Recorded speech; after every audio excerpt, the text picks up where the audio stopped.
그때 예수님의 어머니와 형제들이 왔다. 그들은 밖에 서서 사람을 보내어 예수님을 불렀다. 그분 둘레에는 군중이 앉아 있었는데 사람들이 예수님께 보십시오, 스승님의 어머님과 형제들과 누이들이 밖에서 스승님을 찾고 계십니다 하고 말하였다. 그러자 예수님께서 그들에게 누가 내 어머니고 내 형제들이냐 하고 반문하셨다. 그리고 당신 주위에 앉은 사람들을 둘러보시며 이르셨다. 이들이 내 어머니고 내 형제들이다. 하느님의 뜻을 실행하는 사람이 바로 내 형제요, 누이요, 어머니다. 주님의 말씀입니다.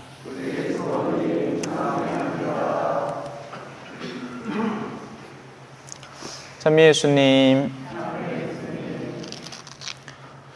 오늘은 관계에 대해서 한번 살펴보겠습니다. 사람은 관계 속에서 태어나고 관계 안에서 생활하고 관계 안에서 자라나고 그러죠. 태어나는 순간 관계가 시작이 됩니다. 관계가 있어야 태어날 수 있죠. 엄마가 없는데 지 혼자 어떻게 태어납니까? 그죠? 무슨 박혀것에도 아니고 알이 쩍 갈라지면서. 근데 알도 누가 낳아야 거기 있을 거 아닙니까? 그죠? 그래서 우리 선조들은 파충류의 후세나 새 후세였을 게 분명합니다. 그죠? 안 그러고 위에서 아래서 태어납니까? 죄송합니다. 농담입니다. 자, 그래서 태어나는 순간부터 우리는 관계 안에서 태어나기 시작합니다. 물론 낳은 부모가 다르고 기르는 부모가 다를 수도 있습니다. 그 두 가지가 다 관계죠. 이든 저든 낳았다는 그 행위 하나로 적어도 하나의 관계만은 분명히 가지고 있는 겁니다. 그게 바로 가족이라는 거죠. 그래서 예수님도 독생성자다, 홀로 하느님의 아들이다, 성령으로 잉태하셨다, 암만 극해봐야 분명한 사실은 엄마가 있다는 겁니다. 그리고 오늘 복음에 나오는 친척들의 이 활동도 엄마를 앞세우고 나아가는 거죠. 그 이야기는 조금 이따가 뒤에서 설명하겠습니다. 그리고 성장했다는 것도, 사람이 성장한다는 게 어린 시절에 금방 태어나서 한 대 내놓으면 죽어버립니다. 특히나 이런 차가운 겨울날에는 한 3시간 갈까요? 베이비박스라는 거 들어보셨습니까? 근데 그것도 제때 발견 못하면 죽어버리는 거예요. 이런 추운 날. 그나마 글쎄요, 죄가 다 죄지만 그나마 낙태보다는 베이비박스가 낫고 그런 거죠. 베이비박스보다는 어딘가 정말 책임지고 입양을 시키는 게 낫고. 참 슬픈 세상입니다. 그죠? 근데 지금은 기술이 근데 낙태 기술은요, 발달을 하나도 안 했습니다, 여러분. 낙태 기술이라는 건 그냥 안을 긁어내는 거예요. 일정 시간을 긁어내고 적당한 수의 양의 그 분비물이 나오면 멈추는 겁니다. 그래서 여전히 위험한 수술입니다. 특히나 낙태 수술을 정식으로 시행을 하면 모르겠는데, 특히나 미국 같은 사회에서는 의사들이 돌면서 시술을 해준다 해요. 하여튼 여러 가지 어두움이 거기 잔뜩 드리워져 있습니다. 근데 우리는 참 겁도 없죠.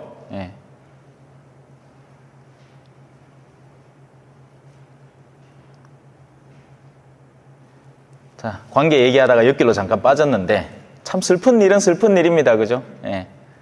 책임지지 못할 행동을 하는 거죠. 근데 또 쾌락은 어찌나 좋아하는지 성에서 쾌락만 쏙 빼먹고 싶어 하는 거죠. 하지만 성이라는 것은 그럴 수 없는 겁니다. 성 역시도 관계예요. 사실 성이라는 건 쾌락의 대상이 아니라 관계의 대상인 겁니다.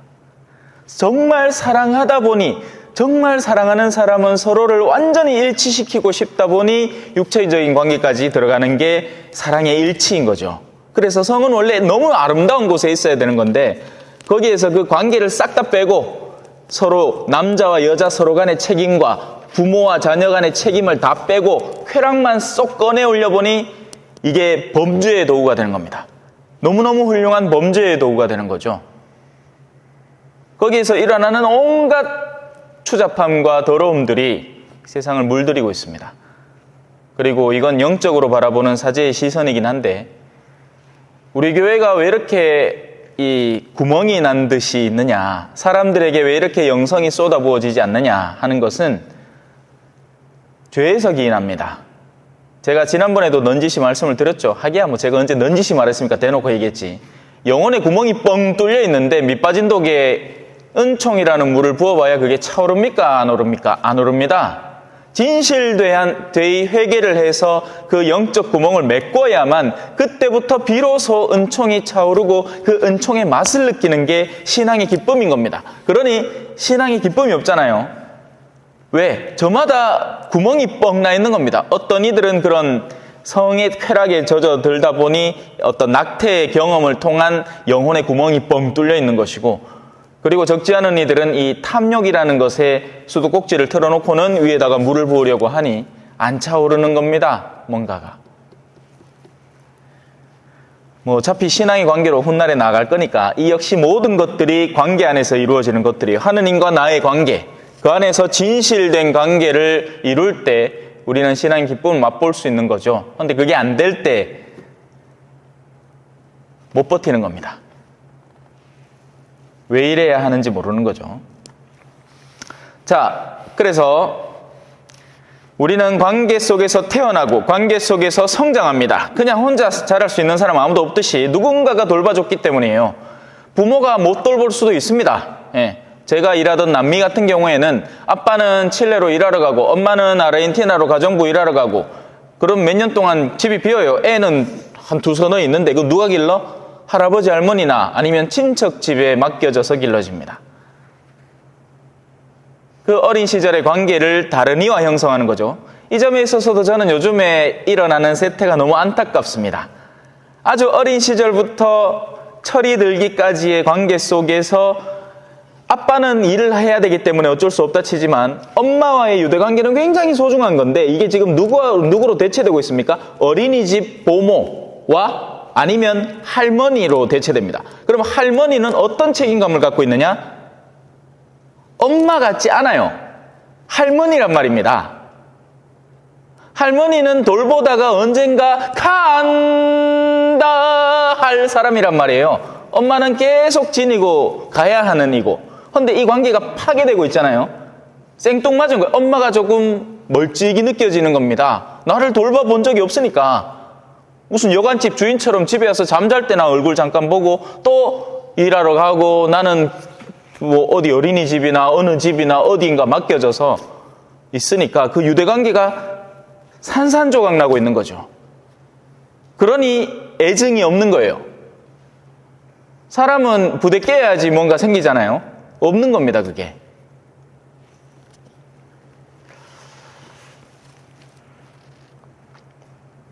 그래서 신앙이라는 것도 마찬가지입니다.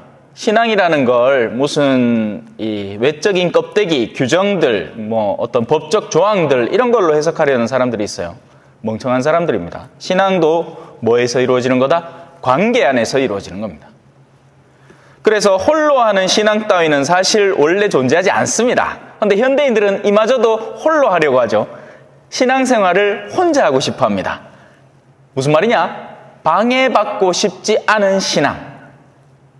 미사에 왔다가 그 어떤 것에도 참여하지 않고 뒤에 조용히 앉아있다가 싹 빠져나가는 신앙.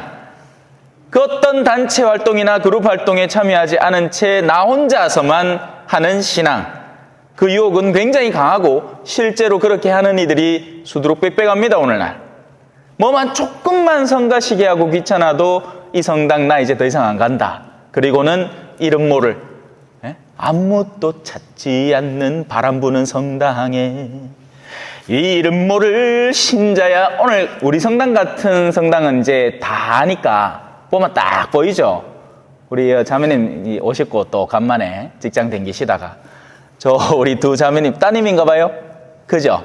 눈에 싹 들어온다. 이건 뻔할 뻔짜거든. 도망갈래야 도망갈 수 없는 관계입니다. 그죠? 하지만 저런 도심지 본당에는요, 누가 왔는지 사람이 1000명씩 미사에 오니까, 몇백 명씩 미사에 오니까 눈에 하나도 안 들어오는 거예요. 누가 누군지 몰라요. 예. 제가 그래도 지금은 성체를 다 분배를 하지 않습니까? 그러니 얼굴을 보지, 전처럼 나누어져서 하면 맨날 이쪽에 앉는 사람은 얼굴 한 번 못 봤어요.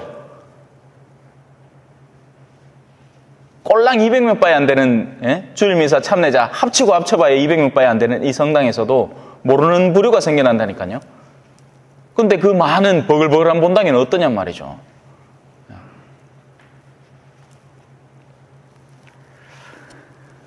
신앙은 공동체로 이루어지는 겁니다. 그래서 홀로 신앙생활을 하려는 그 순간부터 오히려 하느님에게서 점점 더 멀어져 가기 시작합니다. 그건 당연한 귀결이겠죠. 왜냐하면 교회라는 것은 인간이 상상해내고 추상해내서 만들어내고 형성해낸 인간적 공동체가 아니에요. 그건 이제 국가나 사회라고 부르죠. 필요에 의해서 우리끼리 협약을 맺고 예전에는 부족 집단에서 시작해서 점점 더 규모를 키워가면서 나라라는 것으로 천명해 나가는 겁니다. 그건 우리의 필요에 의해서요. 왜? 그렇게 안 하면 외국 세력이 들어와서 우리를 이제 막 무너뜨리는데 우리 부족의 힘만으로는 부족하니 야, 안 되겠다. 우리 가까운 부족끼리 협약을 맺고 우리 좀 큰 부족을 만들자. 그러다 보니 언젠가 나라가 생긴 겁니다. 근데 교회라는 공동체는 독특한 게 사람들의 필요에 의해서 형성된 공동체가 아니에요. 만약에 사람의 필요만을 따질 것 같으면 진작에 내던졌어야 하는 공동체입니다. 왜? 내한테서 많은 것들을 빼앗아가기만 하거든요. 시간 뺐지, 노력 뺐지, 돈도 뺐지, 뭐 하면 빨랑카 내락하지, 뭐 하면 사순기금 내락하고 대린기금 내락하지, 가난한 이도 없자고 어디 성당 짓는다고 딴 신부 와가지고 강론함하고 또 더 뜯어가지. 뭐 하려고 이렇게 하고 있냐고. 그죠? 인간적으로 봤을 때는 우리 교회 공동체라는 것은 당장 헤쳐져야 하는 가장 우선 과제 중에 하나가 되는 거죠. 물론 좋은 면모도 있죠. 긍정적인 면모. 근데 그 긍정적인 면모보다도 실제 그 공동체에 참여했을 때 나에게서 여러 가지 것들이 빼앗기는 느낌이란 말입니다. 그러니 똑똑한 세상 사람들은 성당에 안 오려고 하죠. 그리고 우리더러 어리석다 합니다. 근데 우리는 이제 신앙 안에서 거꾸로의 관점을 가지고 있죠. 그들이 어리석은 거예요. 그죠? 왜? 우리가 갖고 있는 소중한 것에 대한 감각을 모르니까 그래요. 그게 뭐냐? 하느님이죠. 교회 공동체는 인간이 만들어낸 게 아니라 하느님이 부르신 겁니다. 얘들아, 너희 나의 백성이 되어줄래? 그러면 내가 너희와 약속을 맺고 내가 너희를 보호해 주겠다. 하느님으로서 너희에게 정말 다른 그 누구도 줄 수 없는 소중한 선물을 주겠다. 그게 바로 오늘 예비자 교리 때 가르칠 부활이고 영원한 생명인 겁니다. 이따가 배우실 거예요. 네. 하느님이 불러서 교회가 모집된 겁니다. 얼마 전에 복음에도 그렇죠. 예수님이 부르니 제자들이 오는 겁니다. 그래서 교회는 부름받은 이들의 공동체입니다. 관계의 공동체라고요. 그래서 교회 안에서 살기를 거부하는 이들은 따지고 올라가면 어떻게 돼요? 하느님의 부르심을 거부하고 있는 거죠. 뒷단에는 똑똑해가지고 나는 그런 공동체 안 가도 내 혼자 신앙생활 얼마든지 할 수 있어! 하겠지만 그건 지 생각이고 하느님께서 원래 의도하신 교회의 목적대로라면 그 부르심에 응답을 해서 공동체 안에 함께 머물러야 하는 겁니다. 그러지 않으면 훗날 당신의 부르심에도 응답하지 않은 게 되겠죠. 자기 딴에는 뭘 하고 있는지 모르겠으나 그건 하느님께서 의도하신 부르심에 부합하는 건 분명히 아니라는 거죠.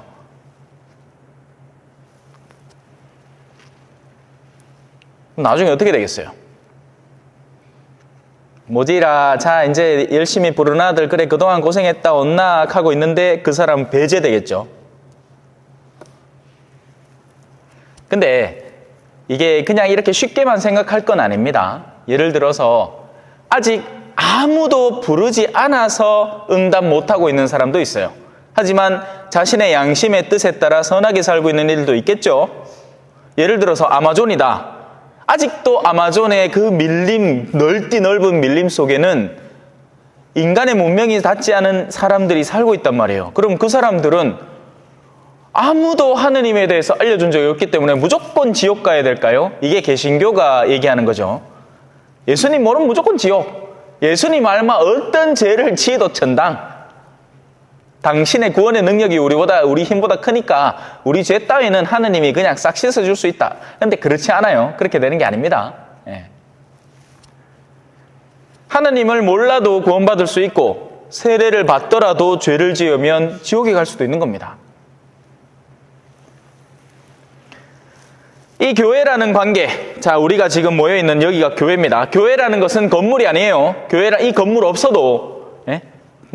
정말 지금 밖에 엄청 춥기 때문에 지금 같은 날은 밖에서 미사하면 안 되지만서도 그래도 진짜 건물이 없는데 왜 안 오죠? 예? 옹기종기 모여갖고 예? 이 미사 드리면 건물 없어도 우리는 교회입니다. 둘이나 셋이 모인 곳 주님 계시네. 둘이나 셋 이상 당신의 이름으로 모이면 교회가 시작되는 거예요. 그래서 성당, 본당은 원래는 작은 공동체들의 큰 공동체이고 교구는 작은 그 공동체들이 모인 공동체인 본당들의 최종 공동체가 되는 거죠. 근데 우리 성당은 이게 약하죠. 약한 게 아니라 아예 없다시피 하죠. 구역이라는 이름만 갖고 있지 사실상의 밤모임이라는 게 전무하고 그래서 이 공동체의 개념을 좀 확장해야 되지 않겠나 싶기도 합니다. 여러 가지 공동체들이 존재할 수 있으니까요. 이 교회는 단순히 제도적으로 존재하지 않습니다. 그저 세례를 받아서 교적이 등록되었다고 교회 안의 관계에 들어선다고 생각하면 큰 착각을 하고 있는 거죠. 교회의 관계에 나아가서 하느님의 관계는 이 제도의 범주를 월등히 초월하는 겁니다. 그래서 당신의 시선 안에는 교회의 제도권 안에 들어오지 않았지만 충분히 당신의 자녀가 될 자격을 갖추고 있는 바깥 사람도 있을 것이고 정반대로 안에 머물러 있지만 그 내면에 제가 아까 얘기했던 영혼의 구멍이라고 표현할 수 있죠. 그 영혼에 엄청난 구멍이 뚫려 있어서 그 영혼의 구멍은 밖으로 안 보여요. 그죠? 영혼이 구멍이 났는지 안 났는지 어떻게 볼 겁니까? 하지만 하느님의 시선 안에 속일 수 있는 건 없죠. 아주 교묘한 생각으로 교회에 나올 수 있는 가능성도 얼마든지 존재를 하니까요. 그죠? 네. 그렇다면 그들은 당신의 공동체에서 과감하게 배제되는 거죠. 오늘 복음은 바로 그 이야기를 다루고 있습니다. 자, 관계 중에 가장 으뜸 관계가 뭐라고 했습니까? 엄마입니다. 그리고 그 엄마와 맺게 되는 친척들의 관계가 가장 첫 번째 관계이죠. 여기서 또 엿길로 잠깐 세면 우리나라 이것마저도 파괴되고 있습니다. 그죠? 옛날에는 삼촌이니 이모니 외삼촌이니 외숙모니 엄청 실이 많았는데 지금 아들 짜들은 몇 명이나 갖고 있겠어요? 이미 저 때부터 둘 아니면 많아봐야 셋 정도니까 삼촌 하나 끝, 이모 하나 끝, 고모 하나 끝 이 정도라 없어. 거기다가 자기 조카들이 없어지죠. 결혼을 안 해. 예? 자기 사촌도 없어지고. 그래 집안에 집바이 없어. 어른들은 애기들을 좋아하죠. 그래서 사랑은 엄청 받는데 같이 부딪히고 싸우고 찢고 뽑고 붙여놓은 껌 빼들어 먹다가 오빠야 한테 얻어맞고 이런 경험들이 전무하다 가있긴 해. 그러니 사람의 영혼이 어떻게 되겠습니까? 어린 시절부터 다채로운 체험 속에서 사회관계가 시작이 되는데 제가 어릴 때는 아파트 놀이터에 나가면 친구들이 버글버글했어요. 그러면 같은 놀이를 하고 싶어도 친구들 무리가 다른 걸 하면 내가 하고 싶은 걸 참고도 다른 걸로 바꿔서 또 그 무리에 어울려서 같이 어울려야 친구, 교우관계가 형성되는 거죠. 지금은 어떨 것 같아요? 어린 시절부터 내가 이거 하고 싶어, 이거 먹고 싶어, 이거 사고 싶어 팍팍팍 이루어져 왔단 말입니다. 모든 어른들이 자기만 쳐다보니까 ADH가 그냥 나오는 게 아닙니다. 지성질을 못 찾는 게 ADH예요. 물건 갖다 집어 던져버리고 와! 그러면 다시 쳐다봐 줄 것 같으니까. 근데 그렇게 안 되죠. 사회에 가면 철컹철컹합니다. 그죠? 아직 촉법 소년이라는 것 속에서 그런 것들이 허용되지만 어느 순간부터인가는 달려오던 그 관성을 멈출 수 없어서 범죄자가 돼버리는 거죠. 오늘 엿길로 많이 샜습니다. 죄송합니다. 다시 돌아와서. 자, 그래서 그 친지관계, 그 친척관계가, 가족관계가 가장 으뜸의 세속적 관계입니다. 근데 이 친척들이 오늘 왜 찾아왔느냐? 뭔가 좋은 걸 하기 위해서 찾아왔을까요? 이게 토요일 날 나옵니다. 토요일 날 뭐가 나올까요?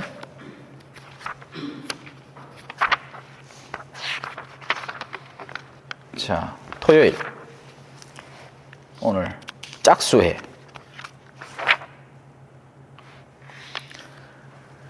예수님의 친척들이 소문을 듣고 그분을 붙잡으러 나섰다.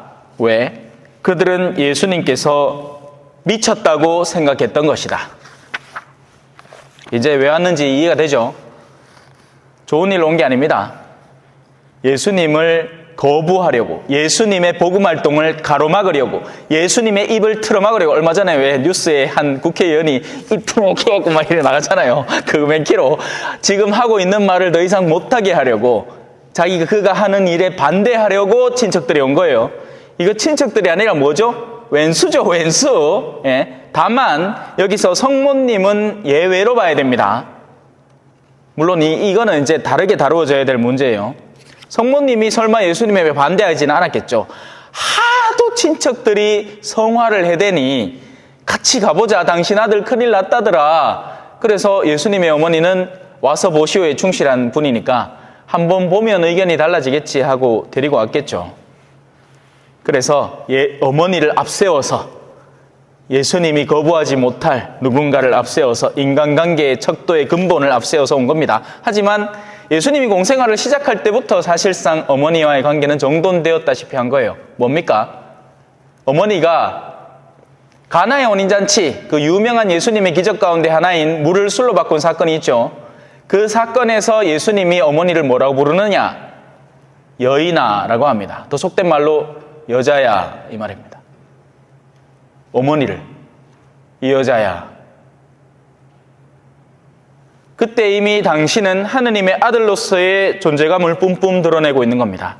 그러니 이 인맥을 동원한 설득의 시도는 무산될 수밖에 없어요. 아니나 다를까 예수님이 이렇게 얘기하죠. 누가 내 어머니고 내 형제들이냐? 지금 저 밖에 내 어머니라고 오고 내 형제들이라고 온 저들일 것이냐? 아니다. 저들의 목적은 나를 반대하는 거다. 저들의 목적은 나의 아버지의 뜻을 반항하는 데서 나오는 행동들이다. 저들은 내 친척들이 아니다. 그럼 누가 내 친척들이냐? 주위에 앉은 사람들을 둘러보시며 이들이다. 하느님의 뜻을 실행하는 사람. 이들이 내 어머니요, 누 형제요, 누이요, 자매요, 뭐 다다. 지금도 한국 사회, 특히나 이런 초정 같은 곳에서는 인맥이라는 것이 엄청 소중합니다. 그죠? 인맥에서 축출되고 나면 이 사람은 이건 뭐 동네 개만도 못한 존재. 차라리 개는 이쁨이나 받지.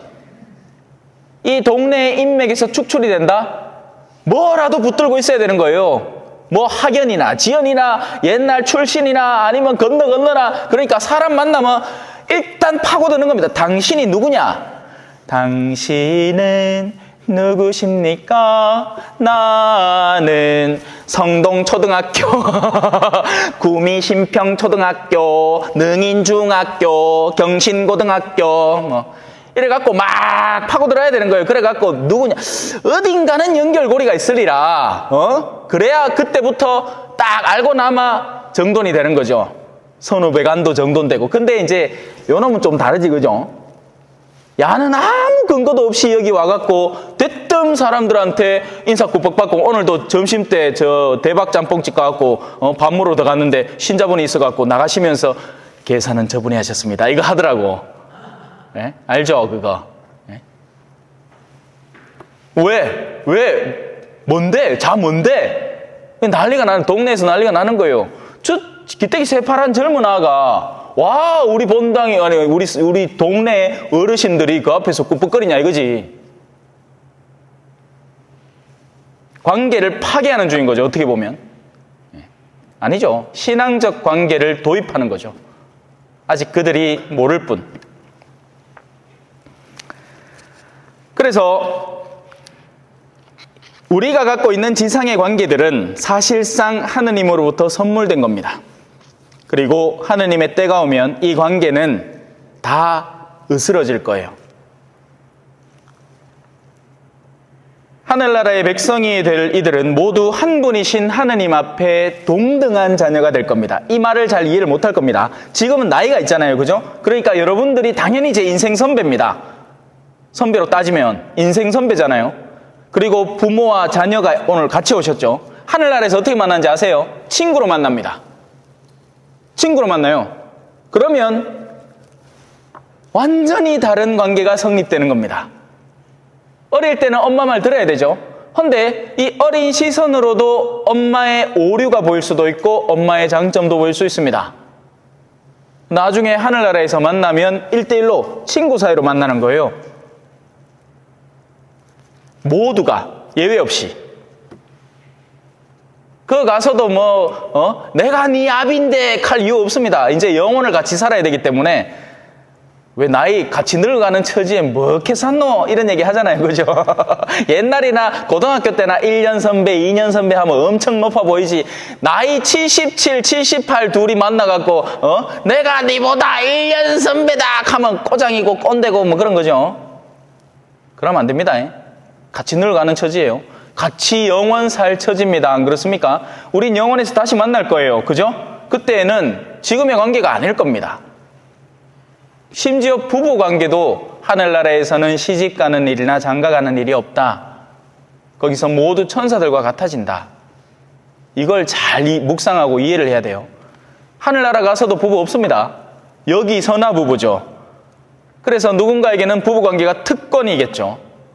이런 사람과 내가 이 자리에서 함께 머물고 살 수 있다는 게 특권이 되어야 되는 겁니다. 근데 그 가치를 제대로 알 것이냐? 모르겠죠. 같이 사는 동안에는. 지금 저 신부님 뭔 소리 하나 싶겠다. 그죠? 내가 얘기를 하면서도 지금 제가 하는 얘기를 알아들을까? 저는 머릿속에서 분명히 그려지고 있는데. 예?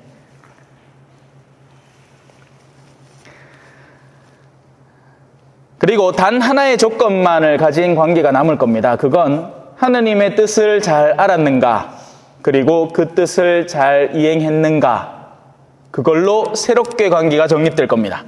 그 뜻을 일찍부터 잘 알고 일찍부터 성실하게 이행해 온 사람은 지상에서 낮은 취급을 당하더라도 천상에서는 높은 사람 대접을 받을 겁니다. 말째가 첫째 될 거예요. 왜? 하느님의 뜻을 잘 알고 성실히 이행할수록 세상에서 어떤 취급을 받겠어요? 천덕이 취급을 받습니다. 약삭 빠르지도 못해, 남 속일 줄도 몰라, 순진하게 지 번 걸로만 살락해, 어디 과감하게 투자를 해갖고만 너무 돈 확 빼들어 오는 그런 과감한 투자도 제대로 안 해. 이렇게 막 참여를 하고 나서는 남는 부산물 같은 건 남 안 볼 때 슬렁슬렁슬렁 버려야지. 그래야지 그게 다 돈이 되는 긴데 그런 거 안 하고 순진하게 다 처리하려고 해. 이렇게 사있기네 뭐 어디 돈이 벌리란 말이라. 그래 맨날 빚이나 지고 가난하게 살고 그러는 동안에 못된 사람들은 일확천금을 하죠. 이 지상에서의 관계는 절대가 아닙니다. 절대가 아니란 말이 이상하다. 이 지상에서의 관계는 절대적이 아닙니다. 나쁜 부모를 만날 수도 있어요. 또 심지어 대부대모도 허영심에 가득 찬 이들을 만날 수 있습니다. 신앙 안에서 모인, 이름으로 모인 나의 대부라는 사람이, 대모라는 사람이 알고 보니 이거 뭐 세상 세속 사람보다 더 천박해. 그럴 수도 있어요. 얼마든지 일어날 수 있는 일입니다. 또 소중한 친구라고 생각했는데 알고 보니 그 내면에 뒤틀린 마음을 갖고 있어서 나중에 뒤통수 세게 맞는 수도 있어요. 하지만 우리는 예수님께서 가르쳐 주신 대로 영원 안에서 이루어질 참된 관계성, 그걸 형성해 나가야 하는 이들입니다. 그리고 그 단 하나의 조건은 하느님의 뜻을 알고 실행하는 것입니다. 아멘.